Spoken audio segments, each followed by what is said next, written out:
నమస్కారం. నేను డాక్టర్ పూర్ణ శ్రీరామనేని. ఈరోజు నేను నూనెల గురించి మాట్లాడతాను. నూనెలంటే అవి వంటకు వాడే నూనెలు కావచ్చు, లేకపోతే ఆరోగ్యం కోసం వాడే నూనెలు కావచ్చు. ఎప్పుడైనా ఒక నూనె ఎంచుకునేటప్పుడు ముఖ్యంగా 4 చూసుకోవాలి. మొట్టమొదటిలో చూసుకోవాల్సింది ఏంటంటే ఆ నూనెలో ముఫా అనే పదార్థం ఎంత ఉందని. ముఫా అంటే మోనో అన్సాచురేటెడ్ ఫ్యాటీ యాసిడ్. మీరు ఒక నూనె ప్యాకెట్ కొన్నప్పుడు వెనకాల లేబుల్ మీద ముఫా అనే పదార్థం ఎంత శాతం ఉందో ఆ నూనెలో ఉంటుంది. మనం వాడే నూనెలో ముఫా మంచిగా ఉంటే మన రక్తంలో చెడు కొలెస్ట్రాల్ తగ్గి కొన్ని సందర్భాల్లో మంచి కొలెస్ట్రాల్ పెరిగే తత్వం ఉంటుంది. ఎక్కువ నూనెల్లో ముఫా మధ్య రకంగాను, లేకపోతే కొన్ని నూనెలు అయితే కొంచెం ఎక్కువగానే ఉంటుంది. కొన్ని నూనెలో మాత్రం ముఫా చాలా తక్కువగా ఉంటుంది. ఉదాహరణకి పామాయిల్లో ముఫా చాలా తక్కువగా ఉంటుంది. అలాగే కాటన్ సీడ్ నూనె అంటే పత్తి గింజల నుంచి తీసే నూనెలో కూడా ముఫా చాలా తక్కువగా ఉంటుంది. కొబ్బరి నూనెలో కూడా ముఫా చాలా తక్కువగా ఉంటుంది. కొబ్బరి నూనెలో ముఫా తక్కువ ఉన్నంత మాత్రాన ఆ నూనె మంచి నూనె కిందే వస్తుంది. ఎందుకనేది తర్వాత చెబుతాను. రెండోది, ఒక నూనె ఎంచుకునేటప్పుడు చూసుకోవాల్సింది ఏంటంటే ఆ నూనెలో ఒమేగా 6 అనే పదార్థం ఎంత ఉంది, ఒమేగా 3 అనే పదార్థం ఎంత ఉందో చూసుకోవాలి.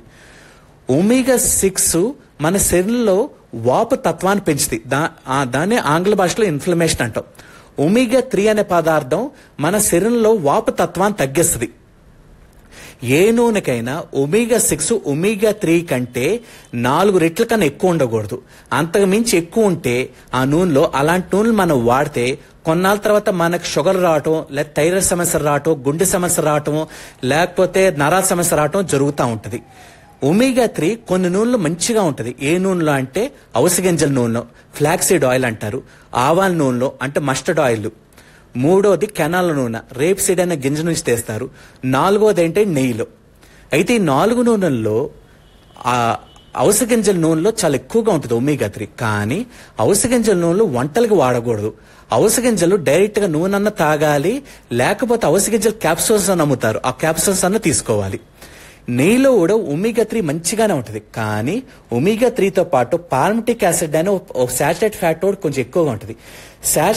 పాల్మిటిక్ యాసిడ్ ఉండటం వలన నెయ్యి రెగ్యులర్గా వాడి నడక గనక మంచిగా లేకపోతే, లేకపోతే వ్యాయామం గనక రెగ్యులర్గా లేకపోతే వాళ్ళ రక్తంలో చెడు. కొన్ని నూనెల్లో ఒమేగా 3 చాలా తక్కువగా ఉంటుంది. ఉదాహరణకి వేరుశెనగ నూనె, సన్ఫ్లవర్ నూనె, సాఫ్లవర్ నూనె, కొబ్బరి నూనె, రైస్ రిచ్ నూనె, లేకపోతే వేరుశెనగ నూనె, పామ్ ఆయిల్, వీటిలన్నిట్లో ఒమేగా 3 చాలా తక్కువగా ఉండి ఒమేగా 6 చాలా ఎక్కువగా ఉంటుంది. అందుకని ఇలాంటి నూనెలు రెగ్యులర్గా మనం వాడేటప్పుడు ఒమేగా 3 వేరే రూపంలో మన శరీరం లోపలికి పంపించాలి. అంటే అవిసె గింజల్లో తినైనా, లేదా ఆవాల గింజల్లో కూడా ఒమేగా 3 మంచిగా ఉంటుంది, అవి వాడైనా, లేదా సముద్ర చేపలు రెగ్యులర్ తినైనా, సముద్ర చేపలో ఒమేగా 3 చాలా ఎక్కువగా ఉంటుంది. అలాగే సముద్ర చేపల నుంచి క్యాప్సూల్స్ తయారు చేస్తారు, ఫిష్ ఆయిల్ క్యాప్సూల్స్. అవి రెగ్యులర్గా వాడైనా ఒమేగా 3 మన శరీరంలో పెంచుకోవాలి. అలా కాకుండా అవన్నీ వాడకుండా ఉట్టి సన్ఫ్లవర్ నూనె, వేరుశెనగ నూనె ఇవన్నీ వాడి ఒమేగా 3 వేరే రూపం మన శరీరం లోపల పంపించకపోతే కొన్న తర్వాత షుగర్లు కానీ, థైరాయిడ్లు కానీ, గుండె సమస్య కానీ, నరాల సమస్య వచ్చే తత్వం ఉంటుంది. మూడోది, ఒక నూనెలో చూసుకోవాల్సింది ఏంటంటే ఆ నూనెలో ఏ రకం సాచురేట్ ఫ్యాట్ ఉందని. కొంతమంది ఏమనుకుంటారంటే ఒక నూనెలో సాచురేట్ ఫ్యాట్ ఉంటే ఆ నూనె మంచిది కాదు అనుకుంటారు. సాచురేట్ ఫ్యాట్ కూడా చాలా రకాలు ఉంటాయి. ఒక రకం సాచురేట్ ఫ్యాట్ స్టీరిక్ యాసిడ్ అంటాం, ఒక రకం దాన్ని పాల్మిటిక్ యాసిడ్ అంటాం, ఒక రకం దాన్ని లౌరిక్ యాసిడ్ అంటాం. స్టీరిక్ యాసిడ్ మంచి కొలెస్ట్రాల్ని పెంచదు, తగ్గించదు. పాల్మిటిక్ యాసిడ్ రక్తం చెడు కొలెస్ట్రాల్ పెంచుతుంది. పాల్మిటిక్ యాసిడ్ దేంట్లో ఎక్కువగా ఉంటుంది, పామాయిల్ ఎక్కువ ఉంటుంది. అలాగే కాటన్ సీడ్ నూనె అంటే పత్తి గింజల నుంచి తీసే నూనెలో కూడా చాలా ఎక్కువగా ఉంటుంది. అందుకని ఆ నూనెలు అంత మంచివి కాదు. కానీ కొబ్బరి నూనెలో లారిక్ యాసిడ్ అనే పదార్థం చాలా ఎక్కువగా ఉంటుంది. లారిక్ యాసిడ్ అని ఒక సాచురేట్ ఫ్యాట్, కానీ అది రక్తంలో మంచి కొలెస్ట్రాల్ పెంచుతుంది. అలాగే కొబ్బరి నూనెలో క్యాప్రిక్ యాసిడ్ అని, క్యాప్రిలిక్ యాసిడ్ అని వేరే రకాల సాచురేట్ ఫ్యాట్లు ఉంటాయి. ఈ క్యాప్రిక్ యాసిడ్, క్యాప్రిలిక్ యాసిడ్ ఇవి మన రక్తంలో కొంతమందికి షుగర్ తగ్గించడమే కాదు, కొంతమందికి ఎవరికైతే ఫిట్స్ ఉన్నాయో ఆ ఫిట్స్ వచ్చే తత్వాన్ని కూడా కొంచెం తగ్గిస్తాయి. నాలుగోది చూసుకోవాల్సింది ఏంటంటే ఒక నూనెలో ఆ నూనె స్మోక్ పాయింట్ ఎంత ఉందని. స్మోక్ పాయింట్ అంటే ఏంటంటే ఒక నూనె ఒక ఉష్ణోగ్రత కన్నా ఎక్కువ వాడితే, అంటే ఒక టెంపరేచర్ కన్నా ఎక్కువ వాడితే వంటలకి వాటికి ఆ నూనెలో కొన్ని చెడు పదార్థాలు తయారవుతాయి. ఆ చెడు పదార్థాలు మన నరాలు డ్యామేజ్ చేసి 60 ఏళ్ల వయసులో ఆల్జైమర్స్ జబ్బు లాంటివి రావటం వల్ల జరుగుతూ ఉంటాయి.